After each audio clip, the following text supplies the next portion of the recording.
सब पूरे टीम का मैं मुझे लगता है मैं समाधान व्यक्त करती हूँ और हमारे आगामी जो सेशन होगा उसमें ये काम के बारे में तब तक अगर चार्जशीट सामने आता है तो वो चार्जशीट के मुताबिक ज़रूर महाराष्ट्र पुलिस का भी मैं इसके बारे में कहूँगी कि उन्होंने ठीक कदम उठाया और दिल्ली तक जब गए वो तो दिल्ली को जाने के बाद में भी दिल्ली पुलिस में इसमें ध्यान दिया है। अब मौका यह है कि डीएनए जो है वो मैच हो जाएगा तो जल्द से जल्द गुनाह जो है साबित होने में फ़ायदा हो सकता है। लेकिन आपके माध्यम से आपने जो दखल लिया है इसके माध्यम से मैं ज़रूर ये कहूँगी एक बात कि हम लड़कियों को आईटी सिखाते हैं, वीडियो कॉल सिखाते हैं, रिसर्च करते हैं, डॉक्टरेट करते हैं, लेकिन तरकारी लेने को जाती है तो 10 बार वो देखती है कि ठीक है कि नहीं, लेकिन आदमी जब फंसाता है उनको पूरा के पूरा हम उनको इतनी भोली बनाते हैं कि वो जल्द से फंस जाती है। तो इसके लिए सब लड़कियों को और उनके पिताजी को सबको मेरी एक विनती रहेगी कि वो संभल के काम करें और इसी के साथ साथ जो लड़का है उसके बारे में किसी को भी सहानुभूति या सपोर्ट नहीं होना चाहिए। तो शेम दिस फेलो, इस तरीके से कोई कैंपेन चलाएंगे तो अच्छा है। एनी काइंड ऑफ लव जिहाद एंगल में पूछा कि ये सब बातें क्यों हुई, क्योंकि वो बहुत दुष्ट प्रवृत्ति का इंसान था, इसके लिए हुई क्या? तो उन्होंने कहा बिल्कुल मुझे ऐसा ही लगता है क्योंकि वो उसको दुष्टता के तरीके से सामने आ रहा था। Money could be one of the reasons you are saying. How do we come to that decision? I mean, how do we come to that? नहीं, एक उन्होंने ये कहा कि वो कुछ तो दबाव उस पर डाल रहा था और ये जो पैसे का ट्रांजैक्शन की जो बात आ गई ना सामने, उससे उनको ये लग रहा है कि जब उन्होंने जानकारी ली तो शायद वो अलग अलग तरीके से उसके ऊपर प्रेशर डाल रहा होगा, जिसके कारण उसको ये हौसला नहीं हुआ कि वो आके पिता तक बात करे और कहे कि मुझे इसके बारे में तकलीफ हो रही है। उसके माँ पर भी इसका बहुत बड़ा सदमा आया और माँ जी का भी उसके इसी में निधन हो गया। मेरी बात जो हो गई तो वो खुद उनके पिता के साथ और एक उनके फैमिली फ्रेंड थे वो वहाँ बैठे थे, पिताजी के साथ ही सब मेरी बात हो गई। क्या पिता ने लव जिहाद जैसी कोई बात कही? मैम, लव जिहाद की बात बहुत जोर शोर से उठ रही है, क्या पिता ने बात कही है? उन्होंने ऐसा कोई जिक्र नहीं किया क्योंकि ऐसा जिक्र उसने नहीं किया था, ऐसा उनका कहना है। मैम, डोमेस्टिक वायलेंस मतलब उनके मारपीट करता था वो लड़का उनसे?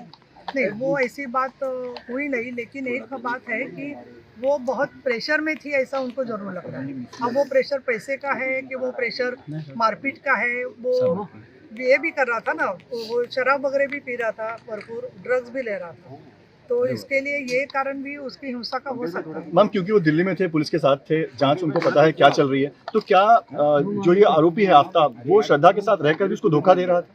बिल्कुल धोखा तो दे ही रहा था और उसी के साथ साथ उसने झगड़े हो रहे और इसीलिए उसने ये प्लान करके किया है, ये भी बात स्पष्ट है। घटना की रात क्या हुआ था मैम? कुछ पिताजी को पुलिस की, दिल्ली पुलिस की तरफ से बताया गया था? नहीं, वो बात जो है ना, वो जब घटना हुई तो पिताजी तो वहाँ नहीं थे ना। नहीं, पुलिस ने कुछ बताया, पुलिस ने पिता को कुछ नहीं पूछा ये सब बातें, क्योंकि इन्वेस्टिगेशन के सब डिटेल्स जो है मुझे भी मालूम होंगे। तो फिर भी मैं जब आपसे ये बात करती हूँ तो जैसे एक इंसान, भोले इंसान है, वो सुनते हैं, वैसे जो लॉयर्स हैं एक्यूज के, वो भी पढ़ के उसका स्टडी करते हैं। इसके लिए ऐसी कोई बात नहीं कहूँगी मैं, और अभी तक ना की किए हैं 30 सालों में कि जिससे आरोपी को फायदा हो। इस केस में माणिकपुर पुलिस का बहुत बड़ा रोल रहा है। के बारे में कोई जानकारी दी थी कि आफ्ताब किस तरह का लड़का है? नहीं, उन्होंने ये कहा कि माँ को पता था कि इनकी दोनों के ठीक नहीं चल रहा, तो माँ के मौत के पहले उसको ये पता हो गया और उसका उसको सन्मान। ताई माणिकपुर पुलिस का बहुत बड़ा रोल रहा है। अगर गुमशुदगी की शिकायत सुमोटो नहीं ली गई होती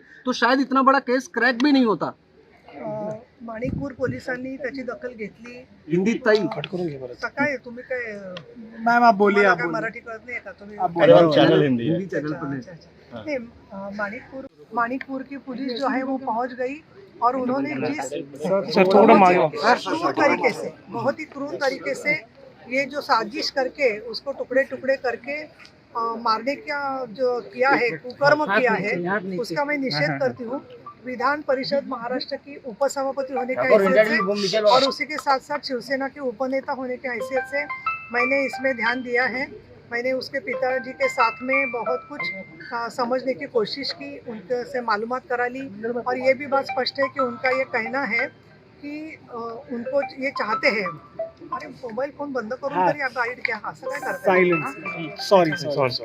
त्याच्यामध्ये कुठल्याही परिस्थितीमध्ये उनको फांसी की सजा होनी चाहिए, ये इनकी अपेक्षा है। उसी के साथ साथ जिस तरीके से श्रद्धा को गुमराह किया गया, उसके पास से पैसा मांगने के लिए भी शायद वो दबाव डाल रहा था, ऐसे कई मुद्दे उसमें हैं। मैंने उनको ये कहा है कि वो जो भी बातें श्रद्धा के साथ होती थी उसको ठीक तरीके से उसको लिख के रखें, जिससे जब फैसला चलेगा तो मुकदमे में इसका फ़ायदा हो सकता है। दूसरी बात जो है कि ये जो परिवार यहाँ पे रहे हैं उनको ऑलरेडी बहुत टेंशन आया है, तो इसके लिए उनको जितना मीडिया से दूर रहेंगे, उन्होंने मुझे ये कहा कि मैं ही पहली व्यक्ति हूँ कि पुलिस को छोड़ के जिन्होंने उससे बात की है, और वो यही चाहते हैं कि ये सब का सब मुकदमा पूरा होने तक अगर आपका सहयोग उनको मिलेगा तो जल्द से जल्द इंसाफ भी मिल सकता है। और उसी के साथ साथ जो भी कुछ को तकलीफ होती है या कुछ उनको प्रॉब्लम है तो उसके बारे में भी हम उनको पूरा सहयोग करेंगे। खास करके कानूनी तौर पे जो मदद लगती है सरकारी वकील मिलने के लिए, उसके लिए भी हम उनको पूरा सहयोग देने वाले हैं। ताई, हत्या की कोई वजह बताई उन्होंने? हत्या की कोई वजह पिता ने बताई कि क्या कि मैं परेशान हूँ, मुझे वापस आना, इस तरह की कभी बातें हुई पिता के साथ बेटे की?